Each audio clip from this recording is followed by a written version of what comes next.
యెహోవాయందు నమ్మిక ఉంచువారు కదలక నిత్యము నిలుచు సియోను కొండవలె ఉందురు.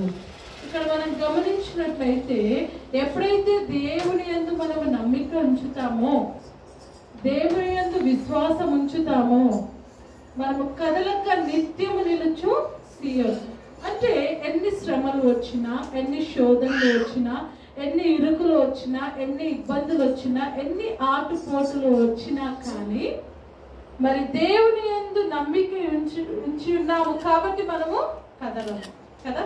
కదలక స్థిరముగా దేవుని యందు ఉంటాము. ఎందుకు అనంటే నా దేవుడు వీటన్నిటి నుండి విడిపిస్తాడు.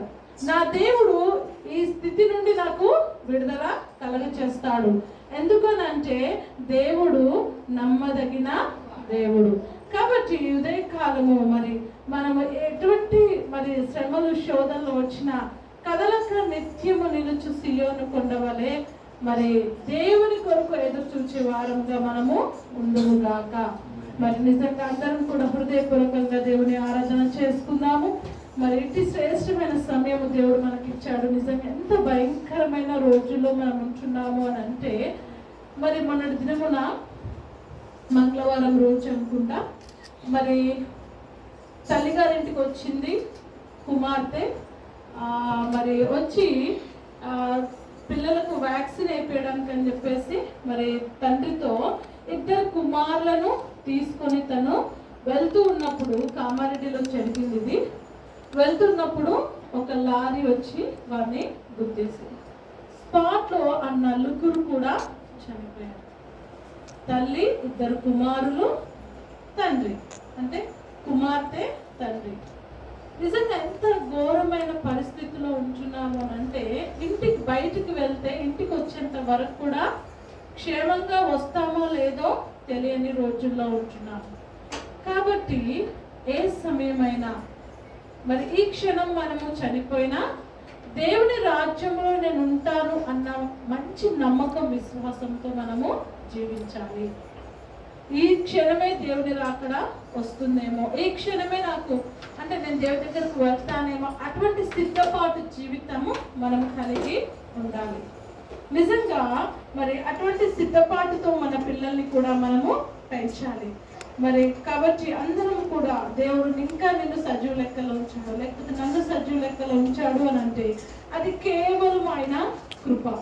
ఆయన చేసిన మేలు ఉపకారాలు తలంచుకుంటూ దేవుని స్తుతిస్తాం. ఆశ్చర్యకరుడా స్తోత్రం స్తోత్రం,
మనం కలిగి ఉన్నాము.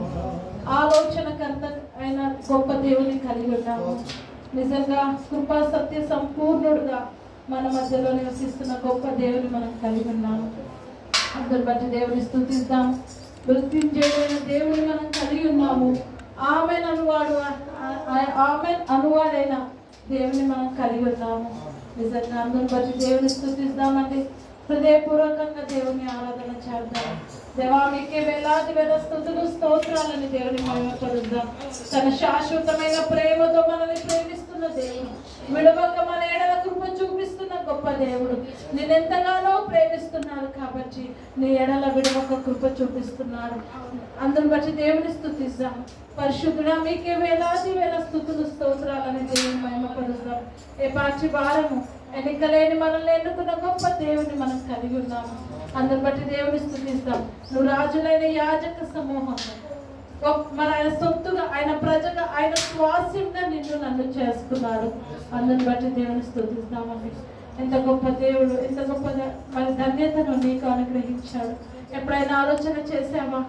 ఎప్పుడైనా నువ్వు మరి ఆలోచన చేసినట్లయితే నువ్వు దేవుని స్తుతిస్తావు. నిజంగా నేను దేవునికి మరి కుమార్తెగా ఉన్నాను, నేను దేవునికి కుమారుడుగా ఉన్నాను, అందుకే దేవుడు నన్ను ప్రేమిస్తున్నాడని ఎప్పుడైనా నువ్వు ఆలోచన చేసావా? నీ కడుపున పుట్టిన నీ పిల్లలను ఏ విధంగా ప్రేమిస్తావు? వారిని నువ్వు దండిస్తావు, వారిని మరి సరైన మార్గంలో వారు నడవాలని వారిని మరి గద్దిస్తూ ఉంటావు. మనల్ని కూడా మన దేవుడు మనం సరైన మార్గంలో నడవాలని, మనము ఆయన తట్టు తిరగాలని మరి అనేక సార్లు మనం కూడా శ్రమ ద్వారా వెళ్తున్నప్పుడు ఇంకా దేవునికి మనం సమీపంగా ఉండాలని అనేక సార్లు మన శ్రమలు అనుమతిస్తూ ఉంటాడు దేవుడు. నిజంగా మన శ్రమల ద్వారా విధేయత నేర్చుకోవాలని, ఆ శ్రమల ద్వారా ఓర్పు నేర్చుకోవాలని, ఆ శ్రమల ద్వారా సహనము నేర్చుకోవాలని దేవుడు మనల్ని నిలబెట్టి ఉన్నాడు. మరి ఇదే కాలం నిజంగా దేవుడిని ప్రేమిస్తున్నారు కాబట్టి మరి కుటుంబంగా, సంఘముగా ఆయన సన్నిధానంలో చేరి ఆయన స్థించడానికి, ఆయన గణపరచడానికి, మహిమపరచడానికి దేవుడు మనకి ఇచ్చిన గొప్ప అవకాశాన్ని బట్టి నిజంగా హృదయపూర్వకంగా దేవుని ఆరాధన చేస్తామండి. ఎంత గొప్ప భాగ్యాన్ని దేవుడు మనకు అనుగ్రహించాడు. ఏ పాచి వారము నాయన మీకే స్తోత్రాలు, అద్భుతకరుడా స్తోత్రాలు, ఆలోచనకర్త స్తోత్రాలు, నిత్యుడగు మా తండ్రి స్తోత్రాలు, సమాధానకర్త ఒక మా తండ్రి మీకే స్తోత్రాలు, సైన్యంలోకి అధిపతి ఒక మా దేవా మీకే స్తోత్రాలు. పరిశుద్ధుడా మీ ఘనమైన నామాన్ని బట్టి మీకు వందనాలు చెల్లిస్తున్నాను ప్రభా. అవును నాయన, నా తండ్రి శ్రమలో మీరు మాకు తోడై ఉన్నారు ప్రభా. నాయన శ్రమలో, ఇరుకులో, ఇబ్బందుల్లో మీరు మాకు తోడై ఉన్నారు. మీకు వందనాలు ప్రభా. దేవా అనేక సార్లు రాజా వాక్యం ద్వారా మీరు మాతో మాట్లాడుతున్నారు. మీకు వందనాలు. మమ్మల్ని సరి చేస్తున్నారు, మమ్మల్ని నిలబెడుతున్నారు, మమ్మల్ని బలపరుస్తున్నారు నాయన మీకే స్తోత్రాలు. మమ్మల్ని గద్దిస్తున్నారు తండ్రి, మీకు వందనాలు. మరి తండ్రి తన మరి కుమారుని గద్దించు రీతిగా దేవావాక్యం ద్వారా మమ్మల్ని గద్దిస్తున్న తండ్రి మీకు వందనాలు చెల్లిస్తున్నాను. దేవా ఎంత గొప్ప దేవుడు తండ్రి, మాకు చాలినంత దేవుడుగా ఉన్న తండ్రి మీకే వందనాలు చెల్లిస్తున్నాను. అద్భుతకరుడా మీకే వేలాది వేల స్తుతులు స్తోత్రాలు. దేవా ఈ పరిశుద్ధ దినము నాయన ఇదే కాలము రాజా ఈ విధంగా నాయన మీ సన్నిధానంలో మిమ్మల్ని స్తుతించడానికి, మిమ్మల్ని గణపరచడానికి, మిమ్మల్ని మహిమపరచడానికి రాజా మాకు ఇచ్చిన గొప్ప అవకాశాన్ని బట్టి మీకు వందనాలు. అవునాయన స్తుతులపై మీరు ఆసీనుడైన దేవుడు, స్తుతులకు పాత్రుడు తండ్రి మీకు వందనాలు. తండ్రి మీకే స్తోత్రాలు. ప్రతి ఒక్కరి హృదయాన్ని చూస్తున్న దేవుడు, ప్రతి ఒక్కరి అంతరంగాన్ని ఎరిగిన దేవుడు తండ్రి, ప్రతి ఒక్కరి తలంపుల్ని ఎరిగిన దేవుడు నాయన, ప్రతి ఒక్కరి ఆలోచన ఎరిగిన దేవా మీకే స్తోత్రాలు. దేవా ప్రతి ఒక్కరి పట్ల మీరు కలిగి ఉన్న మీ ఉద్దేశాలను బట్టి, ప్రణాళికలను బట్టి, నిర్ణయాలను బట్టి మీకు వందనాలు చెల్లిస్తున్నాను ప్రభా. ఏ పాచి వారము నాయన మీకే స్తోత్రాలు తండ్రి. మీ కృపలో మమ్మల్ని జ్ఞాపకం చేసుకున్నందుకు వందనాలు చెల్లిస్తున్నాను దేవా. ఈ సమయం ప్రభా మీ దాసుని మరుగుపరిచి, మీ దాసుని ముఖ స్వరూపమును మాతో మాట్లాడండి. దాన్ని వినగల చెవులు, గ్రహించగల మనసును నేను ప్రతి ఒక్కరికి మీరు అనుగ్రహించండి నాయన మీకే స్తోత్రాలు. మీ ఆత్మ నడిపింపును అనుగ్రహించండి నాయన, మీ ఆత్మ ప్రత్యక్షతను అనుగ్రహించండి నాయన మీకే స్తోత్రాలు ప్రభా. దేవా మీకే స్తోత్రాలు చెల్లిస్తున్నాం. మీ వాక్యం మమ్మల్ని బ్రతికిస్తుంది, మా బాధలని మాకు నెమ్మదిని కలగ చేస్తుంది ప్రభు. నాయన మీకే స్తోత్రాలు తండ్రి. మీ వాక్యం ద్వారా మాతో మాట్లాడమని ఇచ్చిన ఈ సమయాన్ని బట్టి మీకే స్తోత్రాలు చెల్లిస్తూ స్తుతి ఆరాధన మా ప్రభువును రక్షకుడైన యేసయ్య నామమున సమర్పిస్తున్నాము తండ్రి.